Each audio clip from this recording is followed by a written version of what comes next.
अब प्रेम से बोलो श्रीमद् भागवत पुराण की जय। राधा कृष्ण भगवान की जय। भगवान कपिल ने अपनी माता से कहा, माता जी, अब मैं तुम्हें प्रकृति आदि सब तत्वों के अलग अलग लक्षण बताता हूँ। इन्हें जानकर मनुष्य प्रकृति के गुणों से मुक्त हो जाता है। आत्म दर्शन रूप ज्ञान ही पुरुष के मोक्ष का कारण है और वही उसकी अहंकार रूप हृदय ग्रंथि का छेदन करने वाला है, ऐसा पंडित जन कहते हैं। उस ज्ञान का मैं तुम्हारे आगे वर्णन करता हूँ। ये सारा जगत जिससे व्याप्त होकर प्रकाशित होता है, वे आत्मा ही पुरुष है। वे अनादि, निर्गुण, प्रकृति से परे, अंतकरण में स्फुरित होने वाला और स्वयं प्रकाश है। उस सर्वव्यापक पुरुष ने अपने पास लीला विलास पूर्वक आई हुई अव्यक्त और त्रिगुणात्मिक वैष्णवी माया को स्वे इच्छा से स्वीकार कर दिया। लीला परायण प्रकृति अपने सत्वादी गुणों द्वारा उन्हीं के अनुरूप प्रजा की सृष्टि करने लगी। ये देख पुरुष ज्ञान को आच्छादित करने वाली उसकी आवरण शक्ति से मोहित हो गया, अपने स्वरूप को भूल गया। इस प्रकार अपने से भिन्न प्रकृति को ही अपना स्वरूप समझ लेने से पुरुष प्रकृति के गुणों द्वारा किए जाने वाले कर्मों में अपने को ही कर्ता मानने लगता है। इस कर्तव्य अभिमान से ही अकर्ता, स्वाधीन, साक्षी और आनंद स्वरूप पुरुष को जन्म मृत्यु रूप बंधन एवं परतंत्रता की प्राप्ति होती है। कार्य रूप शरीर, कारण रूप इंद्र तथा कर्ता रूप इंद्राधिष्ठ देवताओं में पुरुष जो अपनेपन का आरोप करता है, उसमें पंडित जन प्रकृति को ही कारण मानते हैं तथा वास्तव में प्रकृति से परे होकर भी जो प्रकृतिस्थ हो रहा है, उस पुरुष को सुख दुखों के भोगने के कारण मानते हैं। देवहूति ने कहा, पुरुषोत्तम, इस विश्व के स्थूल सूक्ष्म कार्य जिनके स्वरूप हैं तथा जो इसके कारण हैं, उन प्रकृति और पुरुष का लक्षण भी अब मुझसे कहिए। श्री भगवान ने कहा, जो त्रिगुणात्मक, अव्यक्त, नित्य और कार्य कारण रूप है तथा स्वयं निर्विशेष होकर भी संपूर्ण विशेष धर्मों का आश्रय है, उन प्रधान नामक तत्व को ही प्रकृति कहते हैं। 5 महाभूत, 5 तन्मात्रा, 4 अंतकरण और 10 इंद्रिय, इन 24 तत्वों के समूह को विद्वान लोग प्रकृति का कार्य मानते हैं। पृथ्वी, जल, तेज, वायु और आकाश, ये 5 महाभूत हैं। गंध, रस, रूप, स्पर्श और शब्द, ये 5 तन्मात्र माने गए हैं। श्रोत्र, त्वचा, चक्षु, रसना, नासिका, वाक, पाणी, पात, उपस्थ और पायु, ये 10 इंद्रियां हैं। मन, बुद्धि, चित्त और अहंकार, इन 4 के रूप में एक ही अंतकरण अपनी संकल्प, निश्चय, चिंता और अभिमान रूप 4 प्रकार की वृत्तियों से लक्षित होता है। इस प्रकार तत्वज्ञानी पुरुषों ने सगुण ब्रह्म के सन्निवेश स्थान इन 24 तत्वों की संख्या बताई है। इनके सिवा जो काल है, वे 25वां तत्व है। कुछ लोग काल को पुरुष से भिन्न तत्व ना मानकर पुरुष का प्रभाव अर्थात ईश्वर की संहार कारिणी शक्ति बताते हैं, जिससे माया के कार्य रूप देहादि में आत्म तत्व का अभिमान करके अहंकार से मोहित और अपने को कर्ता मानने वाले जीव को निरंतर भय लगा रहता है। मनुपुत्री, जिनकी प्रेरणा से गुणों की साम्यावस्था रूप निर्विशेष प्रकृति में गति उत्पन्न होती है, वास्तव में वे पुरुष रूप भगवान ही काल कहे जाते हैं। इस प्रकार जो अपनी माया के द्वारा सब प्राणियों के भीतर जीव रूप से और बाहर काल रूप से व्याप्त है, वे भगवान ही 25वें तत्व हैं। जब परम पुरुष परमात्मा जीवों के अदृष्ट व शोभ को प्राप्त हुई संपूर्ण जीवों की उत्पत्ति स्थान रूपा अपनी माया से चित्त शक्ति रूप वीर्य स्थापित किया, तो उससे तेजोमय तत्व उत्पन्न हुआ। लय, विक्षेपतादि रहित तथा जगत के अंकुर रूप इस महतत्व ने अपने में स्थित विश्व को प्रकट करने के लिए अपने स्वरूप को आच्छादित करने वाले परलयकालीन अंधकार को अपने ही तेज से पी लिया। जो सत्व गुण, स्वच्छ, शांत और भगवान की उपलब्धि का स्थान रूप चित्त है, वही महतत्व है और उसी को वासुदेव कहते हैं। जिस प्रकार पृथ्वी आदि अन्य पदार्थों के संसर्ग से पूर्व जल अपनी स्वाभाविक अवस्था में अत्यंत स्वच्छ, विकार शून्य एवं शांत होता है, उसी प्रकार अपनी स्वाभाविक अवस्था की दृष्टि से स्वच्छतव, अविराक्तव और शांततव ही वृत्तियों सहित चित्त का लक्षण कहा गया है।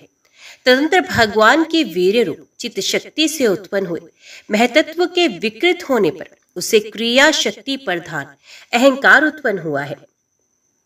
वे वैकारिक, तेजस और तामस भेद से 3 प्रकार के हैं। उसी से मन, इंद्रियों और पंच महाभूतों की उत्पत्ति हुई।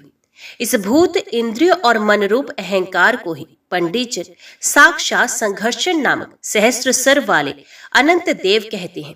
इस अहंकार का देवता रूप से कर्तव्य, इंद्रिय रूप से कारणत्व और पंचभूत रूप से कार्यत्व लक्षण है तथा सत्व आदि गुणों के संबंध से शांतव, घोरत्व और मूढ़त्व भी इसी के लक्षण हैं। उपर्युक्त 3 प्रकार के अहंकार के विकृत होने पर उससे मन हुआ, जिसके संकल्प विकल्पों से कामनाओं की उत्पत्ति होती है। ये मनस्तत्व ही इंद्रियों के अधिष्ठाता अनिरुद्ध के नाम से प्रसिद्ध है। योगी जन शर्त कालीन नीलकमल के समान श्याम वर्ण वाले इन अनिरुद्ध जी के शने शने मन को वशीभूत करके आराधन करते हैं। साध्वी फिर तेजस अहंकार में विकार होने पर उससे बुद्धि तब उत्पन्न हुआ। वस्तु का स्फूर्ण रूप ज्ञान और इंद्रियों के व्यापार में सहायक होना, पदार्थों का विशेष ज्ञान करना, ये बुद्धि के कार्य हैं। वृत्तियों के भेद से संशय, विपरीत ज्ञान, निश्चय, स्मृति और निद्रा भी बुद्धि के ही लक्षण हैं। ये बुद्धि तत्व ही प्रद्युम्न है। इंद्रियां भी तेजस अहंकार का ही कार्य हैं।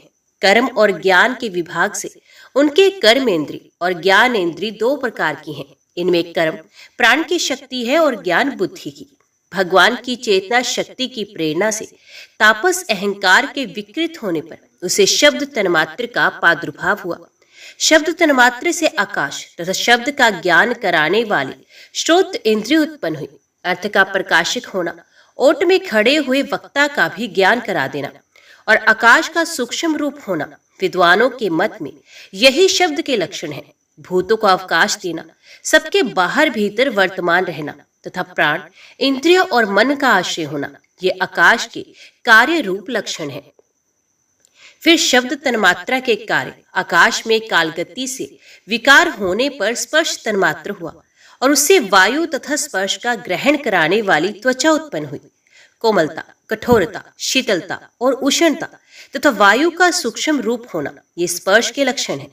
वृक्ष की शाखा आदि को हिलाना, तृणादि को इकट्ठा कर देना, सर्वत्र पहुंचना, गंधादि युक्त द्रव्यों को घ्राण इंद्रिय इंद्रियों के पास तथा शब्द को श्रोत इंद्रियों के समीप ले जाना तथा समस्त इंद्रियों को कार्य शक्ति देना, ये वायु की वृत्तियों के लक्षण है। तदंतर देव की प्रेरणा से स्पर्श तन्मात्रा विशिष्ट वायु के विकृत होने पर उसे रूप तन्मात्र हुआ तथा उसे तेज और रूप को उपलब्ध कराने वाली नेत्र इंदिका का प्रादुर्भाव हुआ। साध्वी वस्तु के आकार का बोध कराना, गौण होना, द्रव्य के अंगरूप से प्रतीत होना, द्रव्य का जैसा आकार, प्रकार और परिणाम आदि हो उसी रूप में उपलक्षित होना तथा तेज का स्वरूप भूत होना, ये सब रूप तन्मात्र की वृत्तियां हैं। चमकना, पकाना, शीत को दूर करना, सुखाना, भूख प्यास पैदा करना, ये तेज की वृत्तियां हैं। फिर देव की प्रेरणा से रूप तन्मात्रा में तेज के विकृत होने पर उसे रस तन्मात्रा हुआ। उसे जल तथा रस को ग्रहण करने वाली जीवा उत्पन्न हुई। रस अपने शुद्ध स्वरूप में एक ही है, किंतु अन्य भौतिक पदार्थों के संयोग से वे कसैला, मीठा, तीखा, कड़वा, खट्टा और नमकीन आदि कई प्रकार का हो जाता है। गीला करना, मिट्टी आदि को पिंडाकार बना देना, तृप्त करना, जीवित करना, प्यास बुझाना, पदार्थों को मृदु कर देना, ताप की निवृत्ति करना, कूप आदि में से निकाल लिए जाने पर भी वहां बार बार पुनः प्रकट हो जाना, ये जल की वृत्तियां हैं। इसके पश्चात दैव पीड़ित रस स्वरूप जल के विकृत होने पर उसे गंध तन्मात्र हुआ और उसे पृथ्वी तथा गंध को ग्रहण कराने वाली घ्राण इंद्रिय प्रकट हुई। गंध एक ही है, तथापि परस्पर मिले हुए द्रव्य भोगों की न्यूनता या अधिकता से विमिश्रित गंध दुर्गंध, सुगंध, मृदु, तीव्र, खट्टा आदि अनेक प्रकार का हो जाता है। प्रतिमादि रूप से ब्रह्म की साकार भावना का आश्रय होना, जल आदि कारण तत्वों से भिन्न किसी दूसरे आश्रय की उपेक्षा किए बिना ही स्थित रहना, जल आदि अन्य पदार्थों को धारण करना, आकाश आदि का आवश्यक होना तथा परिणाम विशेष से संपूर्ण प्राणियों के गुणों को प्रकट करना, ये पृथ्वी के कार्य रूप लक्षण है। आकाश का विशेष गुण शब्द जिसका विषय है वे है श्रोतेंद्रिय, वायु का विशेष गुण स्पर्श जिसका विषय है त्वगेंद्रिय, तेज का विशेष गुण रूप जिसका विषय है नेत्रेंद्रिय, जल का विशेष गुण रस जिसका विषय है रसनेंद्रिय और पृथ्वी का विशेष गुण गंध, जिसका विषय है, उसे घ्राण इंद्रिय कहते हैं। वायु आदि कार्य तत्वों में आकाश आदि कारण तत्वों के रहने से उनके गुण भी अनुगत देखे जाते हैं। इसलिए समस्त महाभूतों के गुण, शब्द, स्पर्श, रूप, रस और गंध केवल पृथ्वी में ही पाए जाते हैं। जब महतत्व, अहंकार और पंचभूत ये 7 तत्व परस्पर मिल ना सके, पृथक पृथक ही रह गए, तब जगत के आदि कारण श्री नारायण ने काल, अदृष्ट और सत्वादि गुणों के सहित उसमें प्रवेश किया। फिर परमात्मा के प्रवेश से शुद्ध और आपस में मिले हुए उन तत्वों से एक जड़ अंड उत्पन्न हुआ। उस अंड से इस विराट पुरुष की अभिव्यक्ति हुई। इस अंड का नाम विशेष है। इसी के अंतर्गत श्रीहरि के स्वरूप भूत 14 भुवनों का विस्तार हुआ। ये चारों ओर से एक दूसरे से 10 गुने जल, अग्नि, वायु, आकाश, अहंकार और महतत्व इन 6 आवरणों से घिरा हुआ है। इन सबके बाहर 7वां आवरण प्रकृति का है। कारण में जल में स्थित उस तेजो में अंड से उठकर उस विराट पुरुष ने पुनः उसमें प्रवेश किया और फिर उसमें कई प्रकार के छिद्र किए। सबसे पहले उसमें मुख प्रकट हुआ, उससे वाक इंद्रिय और उसके अनंतर वाक का अधिष्ठाता अग्नि उत्पन्न हुआ। फिर नाक के छिद्र प्रकट हुए, उनसे प्राण सहित घ्राण इंद्रिय उत्पन्न हुई। घ्राण के बाद उसका अधिष्ठाता वायु उत्पन्न हुआ। तत्पश्चात नेत्र गोलक प्रकट हुए, उनसे चक्षु इंद्रिय प्रकट हुए और उसके अनंतर उसका अधिष्ठाता सूर्य उत्पन्न हुआ। फिर कानों के छिद्र प्रकट हुए, उनसे उनकी इंद्रिय श्रोत्र और उसके अभिमानी दिग्देवता प्रकट हुए। इसके बाद उस विराट पुरुष के त्वचा उत्पन्न हुई, उससे रोम, मूछ, दाढ़ी तथा सर के बाल प्रकट हुए और उनके बाद त्वचा की अभिमानी औषधियां, अन्न आदि उत्पन्न हुई। इसके पश्चात लिंग प्रकट हुआ, उससे वीर्य और वीर्य के बाद लिंग का अभिमानी जल उत्पन्न हुआ। फिर गुदा प्रकट हुई, उससे अपान वायु और अपान के बाद उसका अभिमानी लोगों को भयभीत करने वाला मृत्यु देवता उत्पन्न हुआ। तदंतर हाथ प्रकट हुए, उनसे बल और बल के हाथ बाद हस्तेंद्रिय का अभिमानी इंद्र उत्पन्न हुआ। फिर चरण प्रकट हुए, उनसे गति और फिर पादेंद्र का अभिमानी विष्णु देवता उत्पन्न हुआ। इसी प्रकार जब विराट पुरुष के नाड़ियां प्रकट हुई तो उनसे रुधिर उत्पन्न हुआ और उससे नदियां हुई। फिर उसके उदर प्रकट हुआ, उसे क्षुधा पिपासा की अभिव्यक्ति हुई और फिर उदर का अभिमानी समुद्र देवता उत्पन्न हुआ। तत्पश्चात उसके हृदय प्रकट हुआ, हृदय से मन का प्राप्ति हुआ। मन के बाद उस अभिमानी देवता चंद्रमा हुआ। फिर हृदय से ही बुद्धि और उसके बाद उसका अभिमानी ब्रह्मा हुआ। तत्पश्चात अहंकार और उसके अनंतर उसका अभिमानी रुद्र देवता उत्पन्न हुआ। इसके बाद चित्त और उसका अभिमानी क्षेत्रज्ञ प्रकट हुआ। जब ये क्षेत्रज्ञ के अतिरिक्त सारे देवता उत्पन्न होकर भी विराट पुरुष को उठाने में असमर्थ रहे तो उसे उठाने के लिए फिर अपने अपने उत्पत्ति स्थानों में प्रविष्ट होने लगे। अग्नि ने वाणी के साथ मुख में प्रवेश किया, परंतु इससे विराट पुरुष नहीं उठा। वायु ने घ्राणेन्द्रिय के सहित नासा छिद्रों में प्रवेश किया, फिर भी विराट पुरुष नहीं उठा। सूर्य ने चक्षु के सहित नेत्रों में प्रवेश किया, तब भी विराट पुरुष नहीं उठा। दिशाओं ने शर्म इंद्रिय के साथ कानों में प्रवेश किया, तो भी विराट पुरुष नहीं उठा। औषधियों ने रोमों के सहित त्वचा में प्रवेश किया, फिर भी विराट पुरुष नहीं उठा। जल ने वीर्य के साथ लिंग में प्रवेश किया, तब भी विराट पुरुष नहीं उठा। मृत्यु ने अपान के साथ गुदा में प्रवेश किया, फिर भी विराट पुरुष नहीं उठा। इंद्र ने बल के साथ हाथों में प्रवेश किया, परंतु इससे भी विराट पुरुष नहीं उठा। विष्णु ने गति के सहित चरणों में प्रवेश किया, तो भी विराट पुरुष नहीं उठा।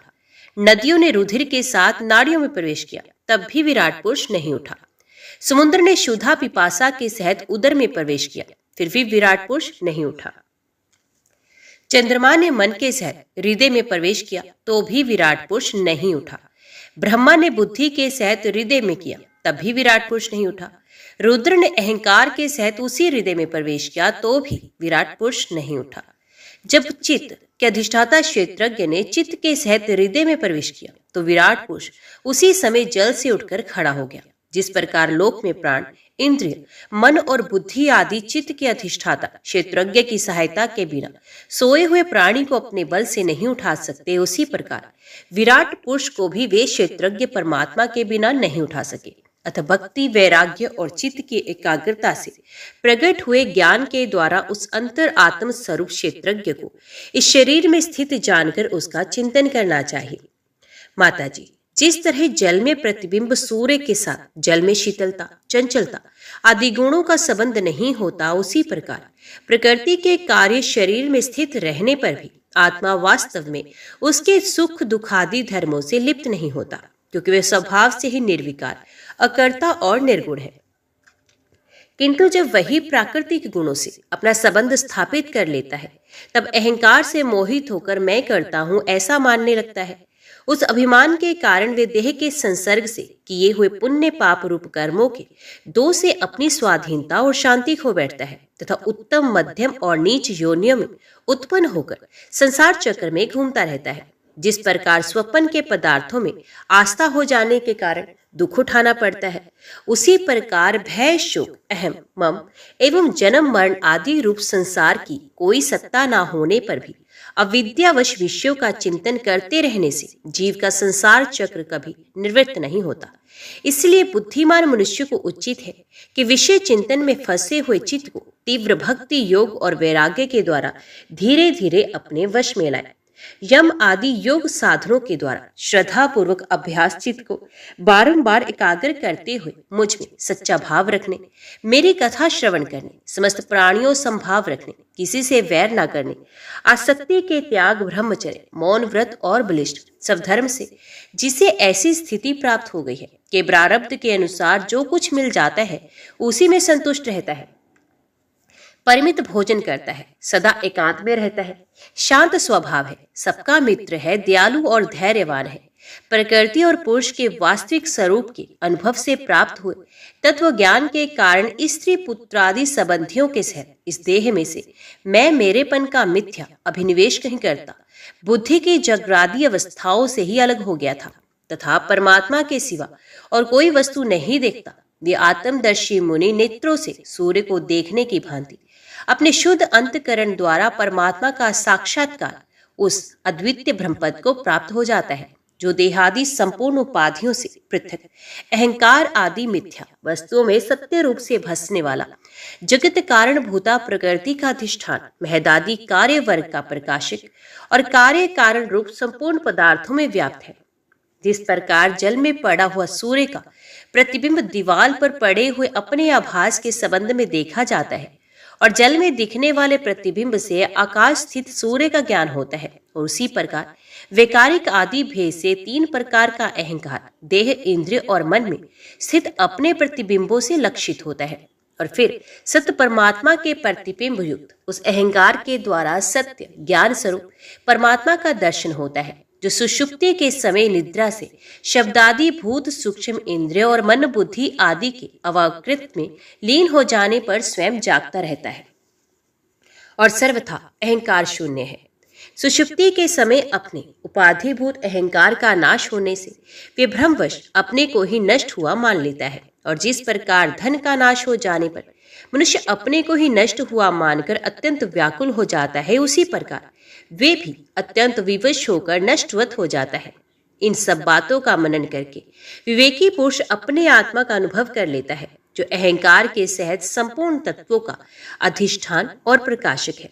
देवहूति ने पूछा, प्रभु, पुरुष और प्रकृति दोनों ही नित्य और एक दूसरे के आश्रय से रहने वाले हैं, इसलिए प्रकृति तो पुरुष को कभी छोड़ ही नहीं सकती। ब्राह्मण, जिस प्रकार गंध और पृथ्वी तथा रस और जल की पृथक पृथक स्थिति नहीं हो सकती, उसी प्रकार पुरुष और प्रकृति भी एक दूसरे को छोड़कर नहीं जा सकती। अतः जिनके आश्रय से अकर्ता पुरुष को ये कर्म बंधन प्राप्त हुआ है, उन प्रकृति के गुणों के रहते हुए उसे कैवल्य कैसे प्राप्त होगा?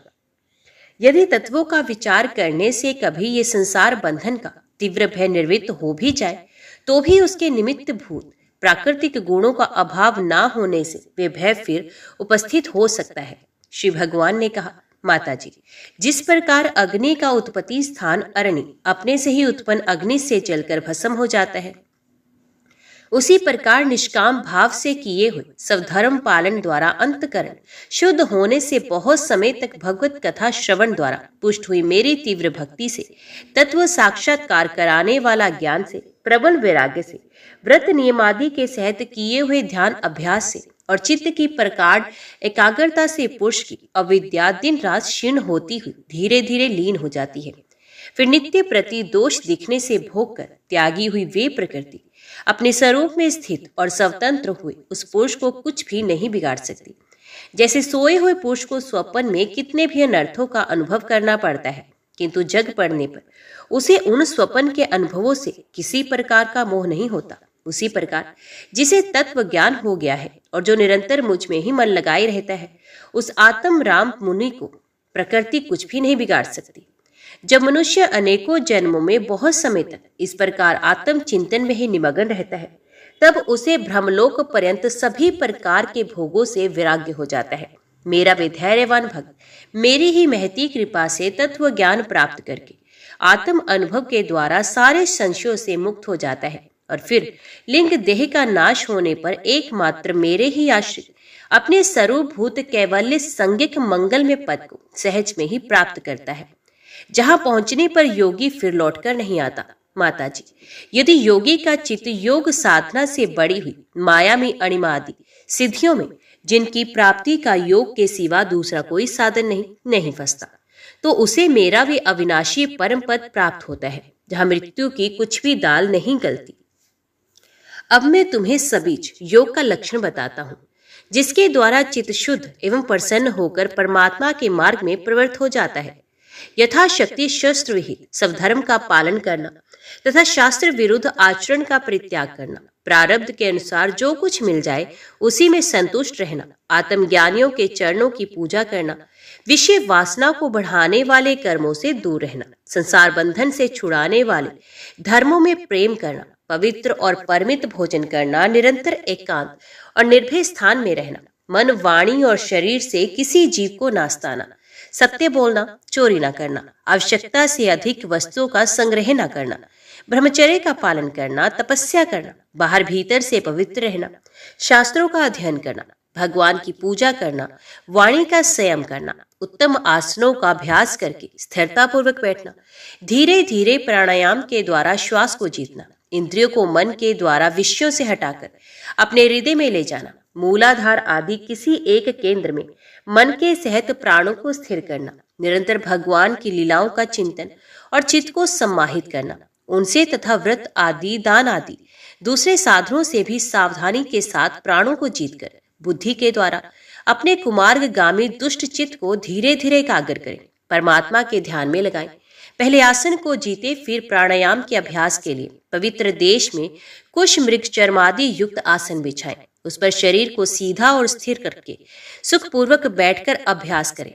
आरंभ में बाएं नासिका से पूरक, कुंभक और रेचक करें, फिर इसके विपरीत दाहिना नासिका से प्राणायाम करके प्राण के मार्ग का शोधन करें, जिससे चित्त स्थिर और निश्चल हो जाए। जिस प्रकार वायु और अग्नि से तपाया हुआ सोना अपने मल को त्याग देता है, उसी प्रकार जो योगी प्राण वायु को जीत लेता है, उसका मन बहुत शीघ्र शुद्ध हो जाता है। अतः योगी को उचित है कि प्राणायाम से वात, पित्त आदि चरित दोषों को, धारणा से पापों को, प्रत्याहार से विषयों के संबंध को और ध्यान से भगवत मुख करने वाले राग द्वेष आदि दुर्गुणों को दूर करें। जब योग का अभ्यास करते करते चित्त निर्मल और एकाग्र हो जाए, तब नासिका के अग्रभाग में दृष्टि जमाकर इस प्रकार भगवान की मूर्ति का ध्यान करें। भगवान का मुख कमल आनंद से प्रफुल्लित है, नेत्र कमल कोश के समान रत्नारे हैं, शरीर नील कमल दल के समान श्याम है, हाथों में शंख चक्र और गदा धारण किए हैं, कमल की केसर के समान पीले रेशमी वस्त्र लहरा रहे हैं, वक्षस्थल में श्रीवत्स चिन्ह है और गले में कौस्तुभ मणि झिलमिला रही है। वनमाला चरणों तक लटकी है, जिसके चारों ओर भोरे सुगंध से मतवाले होकर मधुर गुंजार कर रहे हैं। अंग प्रत्यंग में महामूल्य हार, कंकण, किरीट, भुजबंद और नुपुर आदि आभूषण विराजमान है। कमर में करधनी की लड़ियां उसकी शोभा बढ़ा रही हैं। भक्तों के हृदय कमल ही उनके आसन है। उनका दर्शनीय श्याम सुंदर स्वरूप अत्यंत शांत एवं मन और नैनों को आनंदित करने वाला है। उनकी अति सुंदर किशोर अवस्था है। वे भक्तों पर कृपा करने के लिए आतुर हो रहे हैं। बड़ी मनोहर झांकी है। भगवान सदा संपूर्ण लोकों से वंदित है। उनका पवित्र यश परम कीर्तनीय है और वे राजा बलि आदि परम यशस्वियों के भी यश को बढ़ाने वाले हैं। इस प्रकार श्री नारायण देव का संपूर्ण अंगों के सहित तब तक ध्यान करें जब तक चित्त वहां से हटे नहीं। भगवान की लीलाएं बड़ी दर्शनीय हैं। अतः अपनी रुचि के अनुसार खड़े हुए, चलते हुए, बैठे हुए, पोड़े हुए अथवा अंतर्यामी रूप से स्थित हुए उनके स्वरूप का विशुद्ध भाव युक्त चित्त से चिंतन करें। इस प्रकार योगी जब ये अच्छी तरह देख ले कि भगवत विग्रह में चित्त की स्थिति हो गई, तब वे उनके समस्त अंगों में लगे हुए चित्त को विशेष रूप से एक एक अंग में लगाए भगवान के चरण कमलों का ध्यान करना चाहिए। वे वज्र, अंकुश, ध्वजा और कमल के मंगलमय चिन्हों से युक्त हैं तथा अपने उभरे हुए लाल लाल शोभा में नक्ष चंद्र मंडल की चंद्रिका से ध्यान करने वालों के हृदय के अज्ञान रूप घोर अंधकार को दूर कर देते हैं। उन्हीं की धोवन से नदियों में श्रेष्ठ श्री गंगा जी प्रकट हुई थी, जिनके पवित्र मंगल रूप श्री महादेव जी और भी अधिक मंगल में हो गए। ये अपना ध्यान करने वालों के पाप रूप पर्वतों पर छोड़े हुए इंद्र के वज्र के समान है। भगवान के इन चरण कमलों का चिरकाल तक चिंतन करें। भव भयहारी अजन्मा श्री हरि की दोनों पिंडलों एवं घुटनों का ध्यान करें, जिनको विश्व विधाता ब्रह्मा जी की माता सुरवंदिता कमल लोचना लक्ष्मी जी अपनी जांघों पर रखकर अपने कांतिमान कर कमलों की कांति से लाडराती रहती हैं। भगवान की जांघों का ध्यान करें, जो अलसी के फूल के समान नील वर्ण और बल की निधि है तथा गरुड़ जी की पीठ पर शोभायमान है। भगवान के नित बम बिम का ध्यान करें, जो एड़ी तक लटके हुए पीतांबर से ढका हुआ है और उस पीतांबर के ऊपर पहली हुई स्वर्णमय करधनी की लड़ियों को आलिंगन कर रहा है। संपूर्ण लोकों के आश्रय स्थान भगवान के उदर देश में स्थित नाभि सरोवर का ध्यान करें। इसी में से ब्रह्मा जी का आधारभूत सर्वलोक में कमल प्रकट हुआ। फिर प्रभु के श्रेष्ठ मरकत मणि सदृश दोनों स्तनों का चिंतन करें, जो वक्ष स्थल पर पड़े हुए शुभ्र हारों की किरणों से गौर वर्ण जान पड़ते हैं। इसके पश्चात पुरुषोत्तम भगवान के वक्ष स्थल का ध्यान करें, जो महालक्ष्मी का निवास स्थान और लोगों के मन एवं नेत्रों को आनंद देने वाला है। फिर संपूर्ण लोकों के वंदनीय भगवान के गले का चिंतन करें, जो मानो कौस्तुभ मणि को भी सुशोभित करने के लिए ही उसे धारण करता है। समस्त लोकपालों की आश्रय भूता भगवान की चारों भुजाओं का ध्यान करें, जिनमें धारण किए हुए कंकण आदि आभूषण समुद्र मंथन के समय मंद्राचल की रगड़ से और भी उजले हो गए। इसी प्रकार जिसके तेज को सहन नहीं किया जा सकता, उस सहस्त्रधारों वाले सुदर्शन चक्र का तथा उनके कर कमल के राजहंस के समान विराजमान शंख का चिंतन करें। फिर विपक्षी वीरों के रुधिर से सनी हुई प्रभु की प्यारी कोमेद की गदा की, भोरों के शब्द से गुंजायमान वनमाला का और उनके कंठ में सुशोभित संपूर्ण जीवों के निर्मल तत्वरूप कौस्तुभ मणि का ध्यान करें।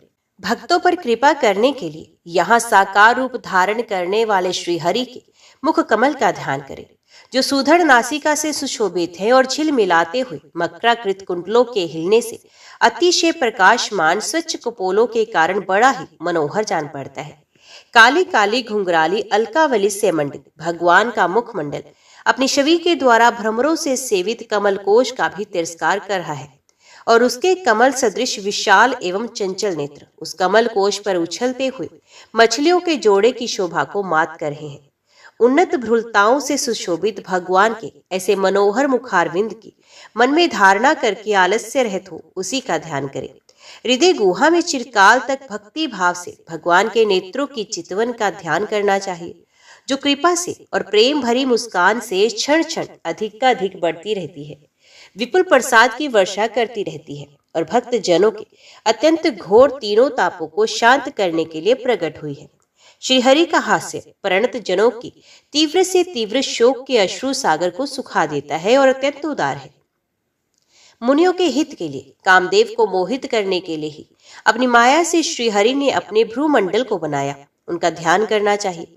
अत्यंत प्रेम उद्भाव से अपने हृदय में विराजमान श्री हरि के खिलखिलाकर हंसने का ध्यान करें, जो वस्तुत ध्यान के ही योग है तथा जिसमें ऊपर और नीचे के दोनों होठों की अत्यधिक अरुण कांति के कारण उनके कुंदकली के समान शुभ्र छोटे छोटे दांतों पर लालिमासी प्रतीत होने लगती है। इस प्रकार ध्यान में तन्मय होकर उनके सिवा किसी अन्य पदार्थ को देखने की इच्छा न करें।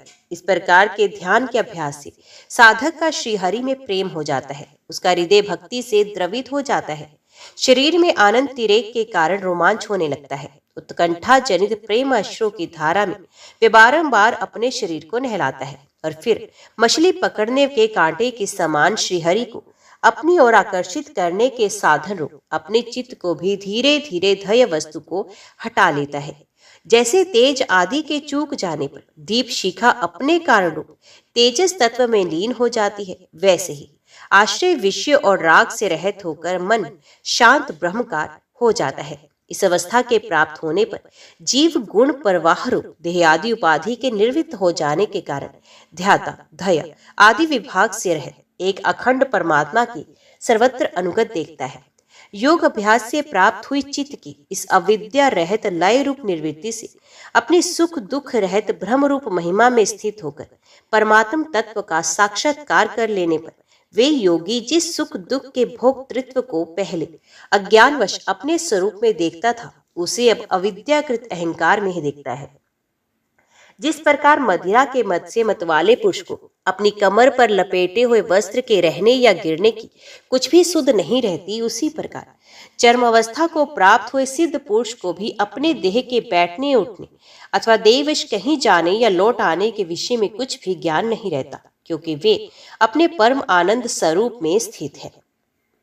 उसका शरीर तो पूर्व जन्म के संस्कारों के अधीन है, अतः जब तक उसका आरंभक प्रारब्ध शेष है तब तक वे इंद्रियों के सहित जीवित रहता है। किंतु जिसे समाधि पर्यंत योग की स्थिति प्राप्त हो गई है और जिसने परमात्म तत्व को भी भली भांति जान लिया है, ये सिद्ध पुरुष पुत्र कल रात्रि के सहित इस शरीर को स्वप्न में प्रतीत होने वाले शरीरों के समान फिर स्वीकार नहीं करता, फिर उसमें अहंता ममता नहीं करता। जिस प्रकार अत्यंत स्नेह के कारण पुत्र और धनादि में भी साधारण जीवों की आत्म बुद्धि रहती है, किंतु थोड़ा सा विचार करने से ही वे उनसे स्पष्टता अलग दिखाई देते हैं, उसी प्रकार जिन्हें ये अपना आत्मा मान बैठता है, उन देहादि से भी उनका साक्षी पुरुष पृथक ही है। जिस प्रकार जलती हुई लकड़ी से, चिंगारी से, स्वयं अग्नि से ही प्रकट हुए धुएं से तथा अग्नि रूप मानी जाने वाली उस जलती हुई लकड़ी से ही अग्नि वास्तव में पृथक ही है, उसी प्रकार भूत इंद्रिय और अंतकरण से उनका साक्षी आत्मा अलग है तथा जीव कहलाने वाले उस आत्मा से ही ब्रह्म भिन्न है और प्रकृति से उसके संचालक पुरुषोत्तम भिन्न है। जिस प्रकार देह दृष्टि से जरायुज, अंडज, स्वेदज और उद्भिज चारों प्रकार के प्राणी पंचभूत मात्र हैं, उसी प्रकार संपूर्ण जीवों में आत्मा को और आत्मा में संपूर्ण जीवों को अनन्य भाव से अनुगत देखें। जिस प्रकार एक ही अग्नि अपने पृथक पृथक आश्रम में उनकी विभिन्नता के कारण भिन्न भिन्न आकार का दिखाई देता है, उसी प्रकार देव मनुष्यादि शरीरों में रहने वाला एक ही आत्मा अपने आश्रयों के गुण भेद के कारण भिन्न भिन्न प्रकार का भासता है। अतः भगवान का भक्त जीव के स्वरूप को छिपा देने वाली कार्य कारण रूप से परिणाम को प्राप्त हुई भगवान की अचिंत्य शक्तिमय माया को भगवान की कृपा से ही जीतकर अपने वास्तविक स्वरूप ब्रह्म रूप में स्थित होता है। देवहूति ने पूछा, प्रभु प्रकृति, पुरुष और महत्त्व आदि का जैसा लक्षण सांख्य शास्त्र में कहा गया है तथा जिसके द्वारा उनका वास्तविक स्वरूप अलग अलग जाना जाता है और भक्ति योग को ही जिसका प्रयोजन कहा गया है, वे आपने मुझे बताया। अब कृपा करके भक्ति योग का मार्ग मुझे विस्तार पूर्वक बताइए। इसके सिवा जीवों की जन्म मरण रूपा अनेक प्रकार की गतियों का भी वर्णन कीजिए, जिनके सुनने से जीव को सब प्रकार की वस्तुओं से वैराग्य होता है, जिसके भय से लोग शुभ कर्मों में प्रवृत्त होते हैं और जो ब्रह्मादि का भी शासन करने वाला है, उस सर्वसमर्थ काल का स्वरूप भी आप मुझसे कहिए। ज्ञान दृष्टि के लुप्त हो जाने के कारण देह आदि मिथ्या वस्तुओं में जिन्हें आत्म अभिमान हो गया हो तथा बुद्धि के कर्मासक्त रहने के कारण अत्यंत श्रमिक होकर जो चिरकाल से अपार अंधकार में संसार में सोए पड़े हैं, उन्हें जगाने के लिए अब योग प्रकाशक सूर्य ही प्रकट हुए हैं। श्री मैत्रेय जी कहते हैं, कुरुश्रेष्ठ विदुर जी, माता जी के ये मनोहर वचन सुनकर महामुनि कपिल जी ने उनकी प्रशंसा की और जीवों के प्रति दया से द्रवित हो बड़ी प्रसन्नता के साथ उनसे इस प्रकार बोले। श्री भगवान ने कहा, माता जी, साधकों के भाव के अनुसार भक्ति योग का अनेक प्रकार से प्रकाश होता है, क्योंकि स्वभाव और गुणों के भेद से मनुष्यों के भाव में भी विभिन्नता आ जाती है। जो भेददर्शी क्रोधी पुरुष हृदय में हिंसा, दंभ अथवा मात्सर्य का भाव रखकर मुझसे प्रेम करता है, वे मेरा तामस भक्त है। जो पुरुष विषय, यश और ऐश्वर्य की कामना से प्रतिमादि में मेरा भेदभाव से पूजन करता है, वे राजस भक्त है। जो व्यक्ति पापों का क्षय करने के लिए, परमात्मा को अर्पण करने के लिए और मेरा पूजन करना कर्तव्य मानता है, इस बुद्धि से मेरा भेदभाव से पूजन करता है, वे सात्विक भक्त है। जिस प्रकार गंगा का प्रवाह अखंड रूप से समुद्र की ओर बहता रहता है, उसी प्रकार मेरे गुणों के श्रवण मात्र से मन की गति का तैल धारावत अविच्छिन्न रूप से मुझ सर्वत्र यामी के प्रति हो जाना तथा मुझ पुरुषोत्तम में निष्काम और अनन्य प्रेम होना, यह निर्गुण भक्ति योग का लक्षण कहा गया है। ऐसे निष्काम भक्त दिए जाने पर भी मेरी सेवा को छोड़कर सालोक्य, सृष्टि और सायुज्य मोक्ष तक नहीं लेते।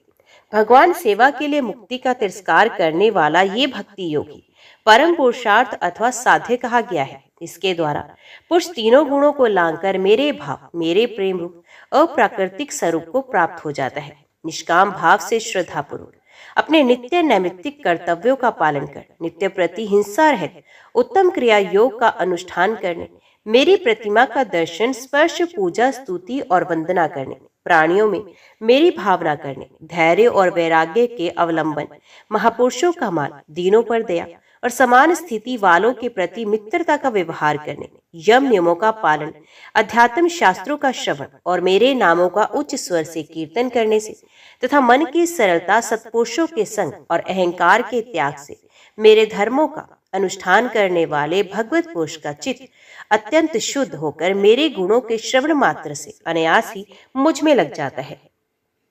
जिस प्रकार वायु के द्वारा उड़कर जाने वाला गंध अपने आश्रय पुष्प से घ्राण इंद्रिय तक पहुंचता है, उसी प्रकार भक्ति योग में तत्पर और राग द्वेषादि विकारों से शून्य चित्त परमात्मा को प्राप्त कर लेता है। मैं आत्मा रूप से सदा सभी जीवों में स्थित हूँ, इसलिए जो लोग मुझ सर्वभूत स्थित परमात्मा का अनादर करके केवल प्रतिमा में ही मेरा पूजन करते हैं, उनकी वे पूजा स्वांग मात्र है। मैं सबकी आत्मा परमेश्वर सभी भूतों में स्थित हूँ।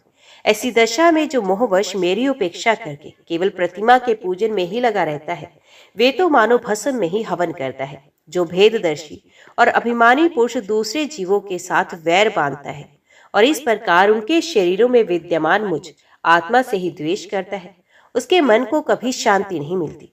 जो दूसरे जीवों का अपमान करता है, वे बहुत सी घटिया बड़ी सामग्रियों से अनेक प्रकार के विधि विधान के साथ मेरी मूर्ति का पूजन भी करे, तो भी मैं उससे प्रसन्न नहीं हो सकता। मनुष्य अपने धर्म का अनुष्ठान करता हुआ तब तक मुझे ईश्वर की प्रतिमा आदि में पूजा करता रहे, जब तक उसे अपने हृदय में एवं संपूर्ण प्राणियों में स्थित परमात्मा का अनुभव न हो जाए। जो व्यक्ति आत्मा और परमात्मा के बीच में थोड़ा सा भी अंतर करता है, उस भेददर्शी को मैं मृत्यु रूप महान भय उपस्थित कराता हूँ। अत संपूर्ण प्राणियों के भीतर घर बनाकर उन प्राणियों के ही रूप में स्थित मुझ परमात्मा का यथा योग्य दान, मान, मित्रता के व्यवहार तथा समदृष्टि के द्वारा पूजन करना चाहिए। माताजी, पाषाण आदि अचेतना की अपेक्षा वृक्ष आदि जीव श्रेष्ठ हैं, उनसे सांस लेने वाले प्राणी श्रेष्ठ हैं, उनमें भी मन वाले प्राणी उत्तम और उनसे इंद्रिय की वृत्तियों से युक्त प्राणी श्रेष्ठ हैं। सेंद्रिय प्राणियों में ही केवल स्पर्श का अनुभव करने वालों की अपेक्षा रस का ग्रहण कर सकने वाले मत्स्यादि उत्कृष्ट हैं, तथा रसवेत्ताओं की अपेक्षा गंध का अनुभव करने वाले और गंध का ग्रहण करने वालों से भी शब्द का ग्रहण करने वाले श्रेष्ठ हैं।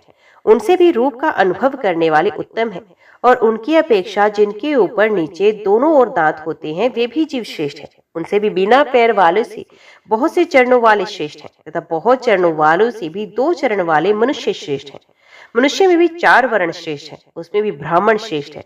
ब्राह्मणों में वेद को जानने वाले उत्तम है, और वेदज्ञों में भी वेद का तात्पर्य जानने वाले श्रेष्ठ हैं। तात्पर्य जानने वालों से संशय निवारण करने वाले, उनसे भी अपने वर्ण आश्रम चित धर्म का पालन करने वाले, तथा उनसे भी आसक्ति का त्याग और अपने धर्म का निष्काम भाव से आचरण करने वाले श्रेष्ठ हैं। उनकी अपेक्षा जो भी लोग अपने संपूर्ण कर्म, उनके फल तथा अपने शरीर को भी मुझे ही अर्पण करके भेदभाव छोड़कर मेरी उपासना करते हैं, वे श्रेष्ठ हैं। इस प्रकार मुझे ही चित्त और कर्म समर्पण करने वाले अकर्ता और समदर्शी पुरुष से बढ़कर मुझे कोई अन्य प्राणी नहीं दिखता। अतः ये मानकर के जीव रूप अपने अंश से साक्षात भगवान ही सब में अनुगत है, इस समस्त प्राणियों को बड़े आदर के साथ मन से प्रणाम करें। माता जी, इस प्रकार मैंने तुम्हारे लिए भक्ति योग और अष्टांग योग का वर्णन किया। इसमें से एक का भी साधन करने से जीव परम पुरुष भगवान को प्राप्त कर सकता है। भगवान परमात्मा पर ब्रह्म का अद्भुत प्रभाव संपन्न तथा जागतिक पदार्थों के नानाविध विचित्र का हेतुभूत स्वरूप विशेष ही काल नाम से विख्यात है। प्रकृति और पुरुष इसी के रूप में है तथा इनसे ये पृथक भी है। नाना प्रकार के कर्मों का मूल अदृष्ट भी यही है, तथा इसी से महत्वादि के अभिमानी भेददर्शी प्राणियों को सदा भय लगा रहता है, जो सबका आश्रय होने के कारण समस्त प्राणियों में अनुप्रविष्ट होकर भूतों द्वारा ही उनका संहार करता है। वे जगत का शासन करने वाले ब्रह्मादि का भी प्रभु भगवान काल ही यज्ञों का फल देने वाला विष्णु है। इसका ना तो कोई मित्र है, ना शत्रु, और ना ही कोई सगा संबंधी है। ये सर्वदा सजग रहता है और अपने स्वरूपभूत श्री भगवान को भूलकर भोग रूप प्रमाद में पड़े हुए प्राणियों पर आक्रमण करके उनका संहार करता है। इसी के भय से वायु चलता है, इसी के भय से सूर्य तपता है, इसी के भय से इंद्र वर्षा करते हैं और इसी के भय से तारे चमकते हैं। इसी से भयभीत होकर औषधियों के सहित लताएं और सारी वनस्पतियां समय समय पर फल फूल धारण करती हैं। इसी के डर से नदियां बहती हैं और समुद्र अपनी मर्यादा से बाहर नहीं जाता। इसी के भय से अग्नि प्रज्वलित होती है और पर्वतों के सहित पृथ्वी जल में नहीं डूबती। इसी के शासन से यह आकाश जीवित प्राणियों को श्वास प्रश्वास के लिए अवकाश देता है और महतत्व अहंकार रूप शरीर का 7 आवरणों से युक्त ब्राह्मण के रूप में विस्तार करता है। इस काल के ही भय से सत्वादि गुणों के नियामक विष्णु आदि देवगण, जिनके अधीन ये सारा जगत चराचर जगत है, अपने जगत रचना आदि कार्यों में युग क्रम में तत्पर रहते हैं। यह विनाशी काल स्वयं अनादि किंतु दूसरों का उत्पादक है तथा स्वयं अनंत होकर भी दूसरों का अंत करने वाला है। ये पिता से पुत्र की उत्पत्ति कराता हुआ सारे जगत की रचना करता है और अपनी संहार शक्ति मृत्यु के द्वारा यमराज को भी मरवाकर इसका अंत कर देता है। ओम नमो भगवते वासुदेवाय नमः। जय श्री राधे कृष्णा। आज की वीडियो में इतना ही। उम्मीद करती हूँ वीडियो आपको पसंद आई होगी। वीडियो पसंद आई हो तो वीडियो को लाइक और चैनल को सब्सक्राइब जरूर कीजिएगा। जय श्री हरि लिखकर कमेंट बॉक्स में अपनी हाजिरी और अपने सुझाव देना ना भूलेगा। तो मिलते हैं अगली कथा अगली वीडियो के साथ। तब तक के लिए देखते व सुनते रहिए। जय मां कंचन, जय माता दी।